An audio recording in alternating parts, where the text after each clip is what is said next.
Hi, I'm Professor Silver, and today I'll chronicle the history of Goh's Scizor, detailing its transformation from a warrior Scyther into a chivalrous knight worthy of Wickstrom's praise.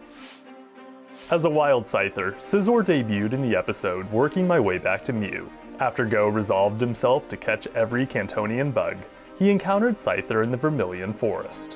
While most of the other bugs Goh caught didn't put up a fight, Scyther demanded a battle. It defended itself with Air Slash and Slash, but succumbed to capture after being hit by Scorbunny. After its capture, Scyther settled in with the rest of Goh's Pokemon at Ceresa's lab. Despite its refusal to get caught without a fight, it was still immensely loyal to Goh. Scyther enjoyed living with him at the lab, as Goh nurtured its warrior nature and encouraged its desire to get ever stronger. When Goh entered the Flute Cup and serving up the Flute Cup, for example, he brought Scyther along for the tournament. He did so as he knew that the Pokemon loved to battle. Sadly, all Scyther did at the tournament was use Sword Stance before falling to a Fire Fang from Hodge's Mightyena. Because Goh loved Scyther, he didn't dare blame it for the loss. Instead, he vowed to improve himself and do better the next time around.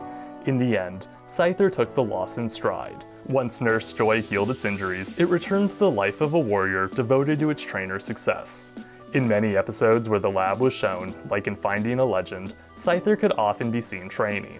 Throughout Goh's early adventures, Scyther often provided utility support. It tried to cheer up Sobble and There's a New Kid in Town, helped catch Ariados in Time After Time, and searched for Cubone's bone in A Snow Day for Searching.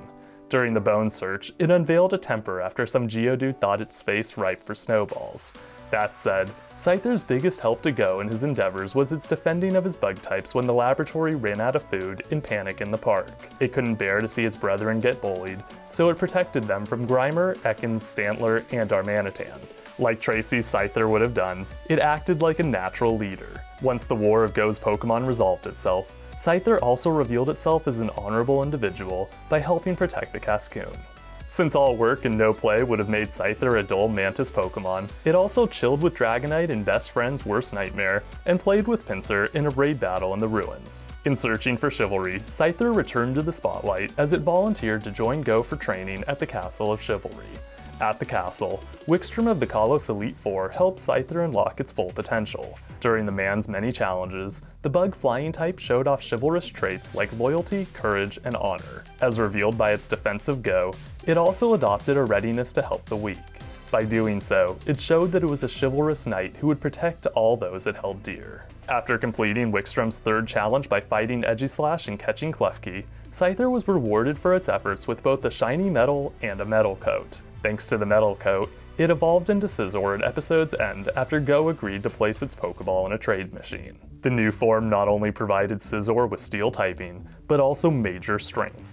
When it next appeared in the episode Beyond Chivalry aiming to be a League Master, it proved itself to be the equal of Ash's Farfetch'd. During their training match, Scizor let loose many powerful blows, disclosed its knowledge of X-Scissor, and withstood Night Slash. Unfortunately, after the battle, Scizor largely faded into the background. Besides training and grabbing the brass ring and suffering the flings and arrows, its appearances were mostly cameos. The most notable thing Scizor did through the end of Journeys was locate an Alolan Ninetales as part of Goh's qualification mission for Project Mew in the episode Leaping Towards the Dream.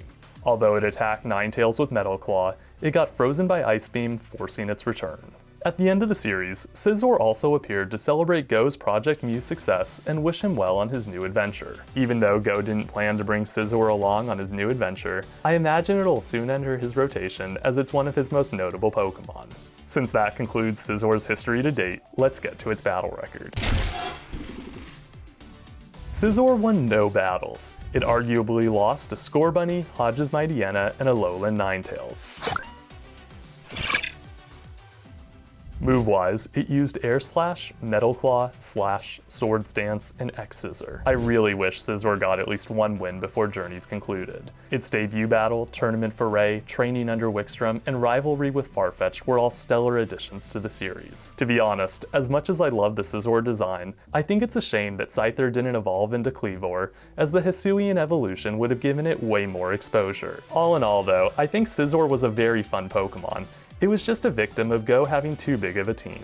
On that note, class is adjourned. My name again is Professor Silver. Until next time, catch you later.